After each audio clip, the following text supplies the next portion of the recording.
আমি বলে যাচ্ছি, এখানে যতগুলো মানুষ বসে আছেন রাগ করবেন না বাবা, যদি চ্যালেঞ্জ দেন আমি অ্যাকসেপ্ট করব। 100 জনের মধ্যে আশা করি 95 জন আরবি 12টা মাসের নাম জানে না। ঠিক বললাম না? কি বলছেন? ঠিক বললাম না ভুল বললাম? 98টা। কিন্তু আমাদের মায়েরা, ছেলে যখন 5 বছর বয়স হয় তাকে প্রথম শিক্ষা কি দেয় জানেন? জানুয়ার।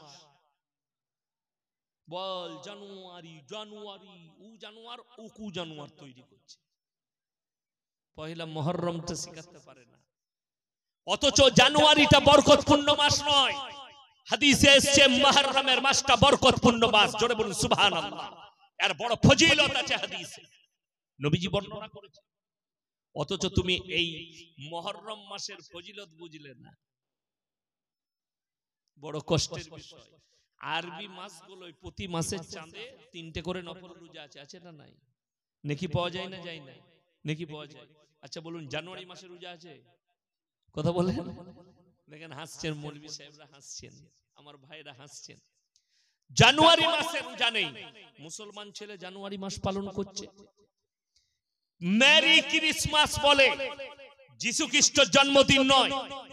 হারাম করে আওলাদরা খ্রিস্টানরা বলে আজকের দিনে কি আল্লাহ বেটা পয়দা করেছে। জোরে বলুন নাউজুবিল্লাহ। খ্রিস্টানদের ঈমান তখন ধ্বংস হয়েছে। ওই জন্য আমার একটা জলসাই আছে, আপনাদের পার্শ্ববর্তী দেশ বাংলাদেশের প্রধানমন্ত্রী তিনি একটা বায়ানে বলেছিলেন যে কিছু মৌলবি বলছে আমার ছেলে নাকি খ্রিস্টানদের মেয়েকে বিয়ে করেছে। এটা ঠিক কথা, খ্রিস্টানদের মেয়েকে বিয়ে করেছে। খ্রিস্টানরা আহলে কিতাব, আহলে কিতাবের বাইরে নয়, এটা উনি বলেছেন। ওই জন্যই বলা হয়, শুনেলেন আমার কাছে একটা তথ্য নেন, মায়েরা রাগ করবেন না। একটা মেয়ে যদি MA পাস করে আর একটা ছেলে 8 পাস হয়, তার থেকে 8 পাস ছেলেটার বুদ্ধি অনেক বেশি। কথা বলে না? বাস্তব বলছে, এটা বাস্তব। বুদ্ধিতে কাঁচা, বিবেকে কাঁচা। জ্ঞান বেশি থাকতে পারে, সাধারণ জ্ঞান কম হবে। ওই জন্যই তো এই ভাষাটা বলেছে। লোকে মূর্খ বলছে, মৌলবীরা তাকে খারাপ বলছে, আমরা তাদেরকে নোংরা বলছি। কেন? খ্রিস্টান আহলে কিতাব থেকে বেরিয়ে গেছে। যেদিন বলেছে ঈসা আল্লাহর বেটা, সেদিন থেকে তারা আহলে কিতাব নাই, কাফের হয়ে গেছে। কোরআন খুলে আপনাদেরকে বুঝিয়ে দিই। আচ্ছা হাত তুলে বলুন, আগামী থেকে কে কে ফিস্টি করবেন না পহেলা জানুয়ারি? হাত তুলে বলুন তো জোরে ইনশাআল্লাহ। যুবক দিকে বলছি, কেউ ফিস্টি করবেন না, জোরে বলুন ইনশাআল্লাহ। আচ্ছা রমজান মাসে তোমরা যদি মসজিদে একসাথে চাঁদা তুলে ইফতারি করো, গরিবকে খাওয়াও, নেকি আছে না গুনাহ? নেকি আছে, জোরে বলুন সুবহানাল্লাহ। তোরে বুকা পহেলা জানুয়ারি যে টাকাটা ফিস্টি করবি ওটা জমা করে ইমামের কাছে রাখ। রমজান মাসে পহেলা রমজান এই টাকাটার ইফতারি হবে গোটা মুসল্লিদের। জোরে বলুন সুবহানাল্লাহ। এতে লাভ আছে, এতে লাভ, নেকি পাবে। একটা রোজদারকে কেউ যদি রোজা খোলায়, 30টা রোজদারের সমান নেকি তার নামায় আমলে আল্লাহ লিখবেন। জোরে বলুন সুবহানাল্লাহ। তো আপনি পহেলা জানুয়ারি পালন করছেন, কোরআন খুলে আমার আল্লাহ রাব্বুল আলামিন কোরআনে বললেন গায়রিল মাগযুবি আলাইহিম ওয়ালাদ-দাল্লিন। মাগযুম মানে ইহুদি, আর দাল্লিন মানে হচ্ছে নাসারা। এই দুটো দলই পদভ্রষ্ট এবং এদের যারা অনুসারী হবে তারাও পদভ্রষ্ট হবে। এদের যারা অনুসারী হবে আমার আল্লাহ কোরআনে বললেন তারাও পদভ্রষ্ট। কেউ এদের অনুসারী হবেন না, জোরে বলুন ইনশাআল্লাহ। রাসূলের অনুসারী হন, আলেমদের অনুসারী হন। কষ্টটা আমাদের মৌলবীদের কখন লাগে জানেন? সেলফি তুলে জলসাই গেলে বলে হুজুর একটা সেলফি লুব। সেলফি তুলে আমাদের চুল কাটে শুয়োরের মাথা। ঠিক বললাম না? যুবকরা সেলফি তুলে আমাদের প্যান্ট পরে ছিঁড়া। কষ্টটা ওই জায়গায় লাগে। আজকে শুনেলেন আমরা হারাম হালাল বুঝতে পারিনি। মুসলিমদের ছেলেরা হারাম কিরকম বুঝেছে বলে দিই, হারাম হালাল শুনেলেন যারা আছেন। দোয়া কবুল হওয়ার জন্য শর্ত হচ্ছে হালাল খাবার। সবাই খাবেন, জোরে বলুন ইনশাআল্লাহ। হ্যাঁ, হালাল খাবার হচ্ছে শর্ত দোয়া কবুলিয়াতের জন্য। তো চলুন, মুসলমান ছেলে হালাল হারাম কিরকম বুঝেছে। আপনাদের মুর্শিদাবাদের ছেলে অনেক লরি চালায়, চালায় না? ট্রাক চালায়। আমার এলাকার বর্ধমানের ছেলেরা বালির লরি চালায়, পাথরের লরি চালায়। তো দুটো মুসলমানদের ছেলে হোটেলে দাঁড়িয়েছে, দাঁড়ানোর পরে হোটেলে ঢুকেই বলছে এক বোতল মদ দে তো ভাই, মদটা খেয়ে নিল। তারপরে বলছে রুটি আর মাংস নিয়ে আয়। যে হোটেলের কর্মচারী আছে বেচারা রুটি আর মাংস এনেছে, যখন রুটি আর মাংস এনেছে তখন বলছে মুরগিটা জবাই না কাটা, আলা মার হারাম করকে জুতো করে। আচ্ছা যে মদ খেয়েছে তার রেটে জেনে লাভ আছে কেন? মদটা হারাম আর মুরগিটা জবাই খেলেই হালাল হয়ে যায়? তুই তো প্রথমেই হারাম চালিয়েছিস। এই হচ্ছে মুসলমানের হাল। আরো একটা ডোজলেন, আপনি শুনে গেলেন ইয়াসিন ভাই এসে আমাদের মাদ্রাসায় জলসায় বলে গেলেন জবাই করা মাংস খেতে। আজকে সকালে আমার মাদ্রাসায় একটা কসাই এসেছিল, যাই হোক মাংসের গরু করেছিলাম, সে গোশ পোষ দেয়, আমাদেরই বন্ধু মানুষ, তাকে আমি একটা তথ্য দিলাম। আমি 100টা কসাইয়ের মধ্যে 95 জন বেনামাজি নেমক হারাম কসাইরা। ঠিক বললাম না ভুল বললাম? সবাই কি বলি নাই, 95টা বললাম। নামাজ পড়ে না, কিছু কিছু মাল আছে সে তো মদই চালায়, কি বললেন, কসাই মদ খায়। আল্লাহ তাদেরকে হেফাজত করুক, বলুন আমিন। আপনি এটাও ভাববেন কোন লোকটার কাছে মাংস খাচ্ছি। ওই জন্য আমাদের দেশে অনেক নিয়ম আছে, যার কাছে গোশ কিনে না। কেউ যদি মুয়াজ্জিনকে দিয়ে ইমামকে দিয়ে গরু জবাই করায় কোনো কসাই, তার কাছেই মাংস লোকে কিনে। কথাটা বুঝতে পারেন? আমার মাদ্রাসার ছাত্র বাবুর্চি শিক্ষককে ডেকে নিয়ে গিয়ে যে জবাই করায় আমি তার কাছেই মাংস নিই বাড়ি, তাছাড়া নেব না। যাত্রার কাছে মাতাল করবে না গাঁজাখোর, শুনেলেন আমার ভাই? আপনি এটা বুঝলেন যে আমাকে জবাই করা মাংস নিতে হবে। সকালবেলায় বাজারে গেলেন, গিয়ে বললেন ভাই আমাকে জবাই করা মাংস দিতে 1 কিলো। হুজুর বলে গেছে জবাই করা মাংস কিনছেন, কিন্তু টাকাটা আবার সুদের টাকা, একই ব্যাপার দাঁড়িয়ে গেল। কথাটা বুঝাতে পারলাম? এরপর সুদের বায়ান করলে কি হবে জানেন? সকালবেলায় আপনাদের দেশে যত চায়ের দোকান আছে বলবে বাজে হুজুর এনে নিবে, ওটা ফালতু লোক। কারা বলবে? সুদখোর মাল কটা বলবে, ওরা গাল দিবে। অসুবিধা কিছু নাই, আমি এমনি গাল খাওয়া বক্তা, তোমরা গাল দাও, আমি দোয়া দেব তোমাদের লেগে, আল্লাহ তোমাদেরকে হিদায়াত দেখ। এর থেকে বড় দোয়া আমার কাছে আর কিছু নেই। আমার আল্লাহ রাব্বুল আলামিন কোরআনে বললেন ওয়া হাল্লাল্লাহুল বাইয়া ওয়া হাররামার রিবা। হে আমার নবী বলে দাও ব্যবসাকে হালাল করেছি আর তোমাদের জন্য সুদকে হারাম করেছি। কেউ যদি 1 টাকা সুদ খায় নিজের মায়ের সঙ্গে 36 বার জিনা করার সমান পাপ হবে। নাউজুবিল্লাহ বলেন। যারা সুদ খান তাদেরকে অনুরোধ করে আমি বলে যাচ্ছি, বিনতি করে হারাম ইস্তেগফার করলেন, জীবনে আর সুদ খাবো না। 1 টাকা সুদ খেলে মায়ের সঙ্গে 36 বার জিনা করার সমান পাপ হবে। আপনাদেরকে বলে দিই, সুদ খেলে দিয়ে টাকা করে নিলে সুখ পাওয়া যাবে? টাকায় সুখ আছে? যাদের মনে হচ্ছে টাকায় সুখে, মৌলবীরা কি জানে, তারা শোনেন টাকায় যদি সুখ হয় সকালবেলায় উঠে একবার কলকাতা চলে যান, ট্রেন ধরে বেলডাঙ্গা থেকে নাইলে বহরমপুর থেকে প্রেসিডেন্ট জেলে গিয়ে পার্থবাবুকে জিজ্ঞেস করে আসুন স্যার টাকায় কত সুখ। কথাটা বুঝতে পারেননি? উনি বলবেন, বেরোবে আমার যা হচ্ছে তা আমি জানি। কথাটা বুঝতে পারেন? ডাল আর পুরা রুটি এই জুটছে। বীরভূমের বাগের বাচ্চা অনুব্রত বাবু, কে বুঝলেন? একদিন আমাদের শক্তিগড়, ল্যাংচার বিখ্যাত বর্ধমানের শক্তিগড়ের নাম শুনেননি? যখন সৌদি ফৌদি থেকে ছেলেরা আপনাদের আসে না, তখন ওখানে দাঁড়ায় হাই রোডে, সেই জায়গাটার নাম হচ্ছে শক্তিগড়। তো ওই শক্তিগড়ে ল্যাংচা বিখ্যাত, সেই ল্যাংচার দোকানটার নাম হচ্ছে ল্যাংচা কুঠি। আমাদের মুসলিমদের দোকান, আমাকে খুব ভালোবাসে অন্তর থেকে। যাই হোক, এখন তিনার মালিকের ছেলে দুজনাই অসুস্থ, আল্লাহ তিনাদিকে সুস্থতা দান করুক, বলুন আমিন। সেদিনে তিনার ভাই ছিলেন, ছোট ভাই, তিনিও আমাকে মহব্বত করেন, বলে হুজুর আপনার বয়ান খুব শুনি, আমি দোয়া দিলাম আল্লাহ আপনাকে সুস্থতা দান করুক, কামায়ে বরকত দেখ। তো এই দোকানে একবার আমাদের অনুব্রত বাবু বসছিলেন, আমি গাড়ি নিয়ে ঢুকলাম, তো বডিগার্ডরা আমাকে পুলিশরা আটকে দিলে, উনি বললেন এই ছাড়ো, মোল্লা সাহেবকে আসতে দাও। আমাকে বলে ভালো আছেন? বলে মাঝে মাঝে ফেসবুকে আপনাকে দেখতে পাই, ইউটিউবে খুব কড়া কথা বলেন। আমি মালটাই কড়া, কিছু করার নাই। বললে হ্যাঁ হ্যাঁ হ্যাঁ। যাই হোক, দেখুন সেই মানুষটা তিহারের জেলে বসে পুরা রুটি খেতে হচ্ছে, তার নাম আল্লাহ। আপনাদের বর্তমানে এই এলাকায় 150 বিঘে জমির মালিক কেউ আছে? কথা বলে না, নাই। আমার এলাকায় চলুন, এখনো আপনাকে 100 বিঘে 150 বিঘে জমির মালিক দেখিয়ে দিতে পারবো। আছে, 3 ভাইয়ের নামে আছে, 4 ভাইয়ের নামে আছে। যদি একজনের নামে থাকে তা ভেস্ট হয়ে যাবে, ওই জন্য 4 ভাই 5 ভাইয়ের নামে করা আছে, কিন্তু 150 বিঘে জমির মালিক আছে। আমি আমার চোখে দেখতে 100 বিঘে জমির মালিক আমার গলসি থানায়, তাদের আর 1 কাঠাও জায়গা নাই, তাদের ছেলেরা চায়ের কাপ ধুচ্ছে, তার নাম আল্লাহ। যারা মনে করছেন টাকায় সুখ পাওয়া যায়, আপনাদেরকে অনুরোধ করে বলে যাচ্ছি, আমাদের সমাজে সব থেকে কম বেতন কার? কথা বলে না, ইমামদের আর মাদ্রাসার বলি সাহেবদের। সব থেকে ভালো খাবার টাকা, কথা বলে না, মলি সাহেবদের। আপনারা খাচ্ছেন টেবিল চেয়ারে, আর আমি খেয়ে এলাম কম্বল আর চাদর বিছানো, দস্তরখান, আর কি কি খাওয়াইছে ওটা বলবো না, নাস্তায় কি ছিল ওটা বলবো না। কেন আমি বলবো না, কিন্তু আমাদের দস্তরখান দামি দস্তরখান।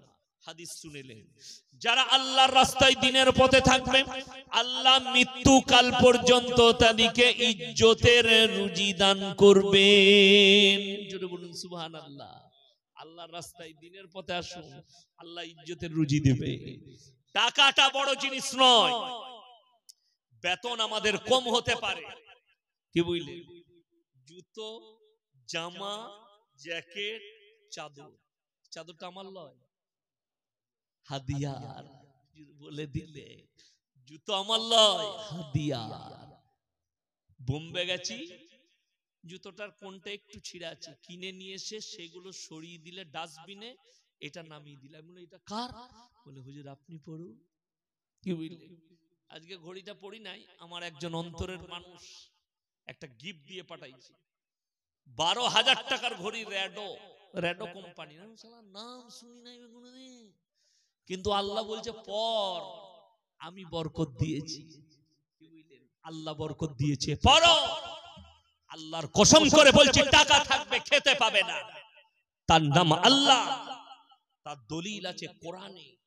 অবাক হয়ে যাবে, আপনার ইমামের বেতন 5,000, 10,000।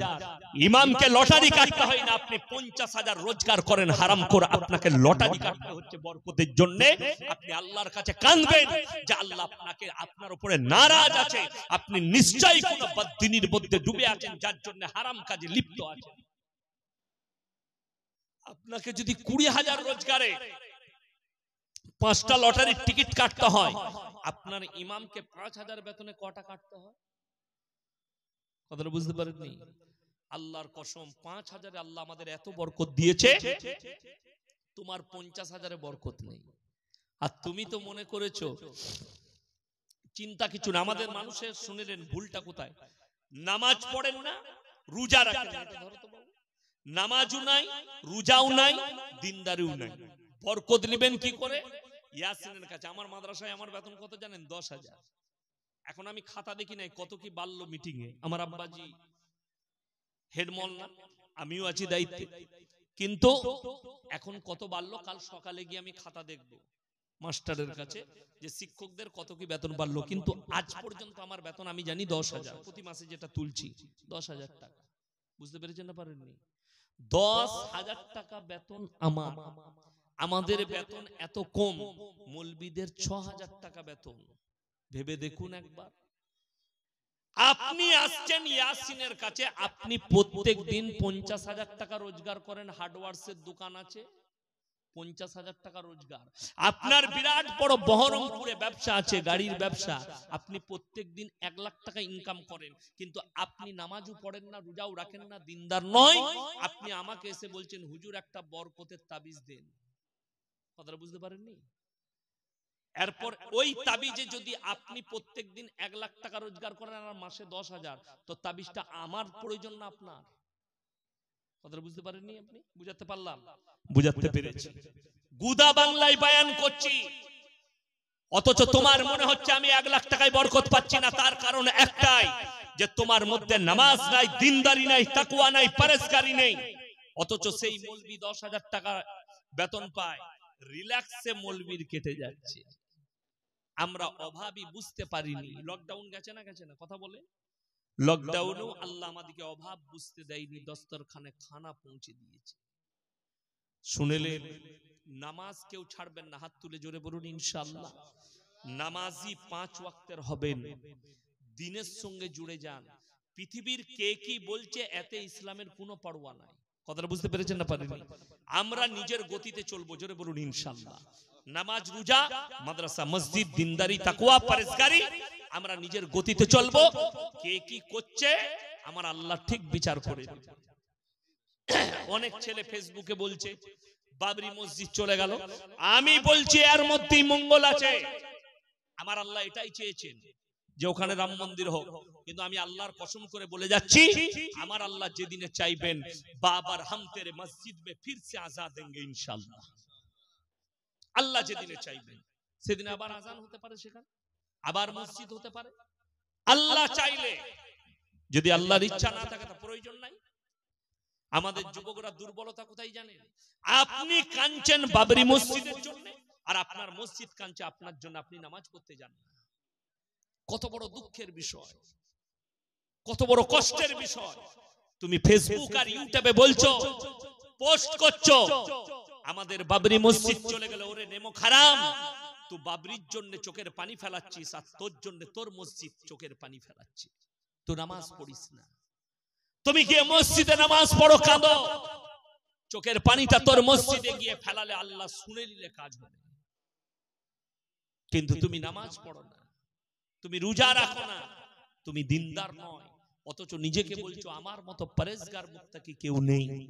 আপনি কি করে পার হবেন, কি করে পেরবেন এই চিন্তা করেছেন? আপনি নিজেকে মুমিন বলে দাবি করছেন, আপনি মুমিন আছেন নাকি এটা সন্দেহ আছে না নাই আপনার মনে? এই পশ্চিম বাংলায় যদি 3.5 কোটি মুসলমান থাকে, 2 কোটি মুসলমান আছে নাকি এটা সন্দেহ আছে।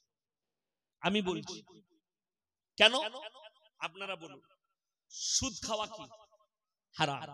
মুসলমান সুদ খায় না খায় না? খায়। লটারি কি হারাম? মুসলমান লটারি কাটে। জুয়া হারাম, মুসলমান কাটে।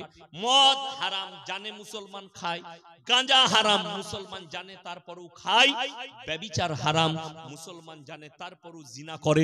মায়েরা জানে পরকিয়া হারাম, পরকিয়া করা বড় পাপ, তারপরও পরকিয়া করে। তার মানে এরা সব জ্ঞান পাপী, জেনে শুনে পাপ করছে।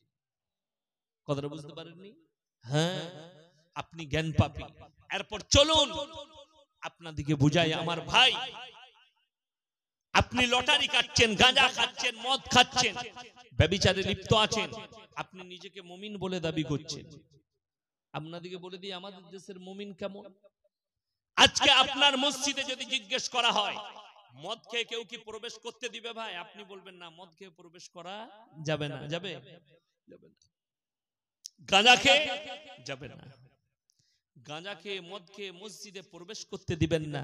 কিন্তু আমাদের দেশের নিয়ম খুব ভালো, সুদ খেয়ে ফাঁস কাতারে নামাজ পড়া যায়। ঠিক কিনা কথা বলে? শুধু তাই নয়, আর একটা ডোজ শুনেলেন। আমি আপনাদেরকে ব্র্যান্ড বুঝাতে চাইছি। আপনি ব্র্যান্ড চিনতে পারেননি। আপনি যেটাকে ব্র্যান্ড মনে করেছেন ওটা ব্র্যান্ড নয়। আপনি যেটাকে ব্র্যান্ড মনে করেছেন ওটা ব্র্যান্ড নয়। আপনার বোঝার ভুল হয়েছে। আমি এই বছরও হায়দ্রাবাদে জলসা করেছিলাম, গত বছরও করেছিলাম। গত বছর আমার সঙ্গে ফুরফুরার মুফতি আব্দুল কাইয়ুম সাহেব ছিলেন। আমরা এক বিছানায় এক দস্তরখানায় খেয়েছিলাম, এক বিছানায় শুয়েছিলাম। এই বছরও একজন ফুরফুরার বক্তা ছিলেন, আমরা একসাথেই গেলাম কলকাতা থেকে। যাই হোক, আমি রাত 11টায় জলসা শেষ করলাম, তারপরে মুফতি আব্দুল কাইয়ুম সাহেব চাপলাম। তো আমার গ্রামের, আমার এলাকার অনেক সোনা পাটি আছে, সোনার ব্যবসা করে তারা। আর জলসাটা দিয়েছিল বোরকা, যারা বোরকার ব্যবসা করে 24 পরগনা হাওড়া, সেই ভাইয়েরা। তো আমাকে জলসা শেষের পরে তারা গাড়িতে চাপিয়ে নিয়ে গেল, হুজুর চলুন। কোথায়? চারমিনারে পিস্তা হাউসে নিয়ে যাব চা খাওয়াতে।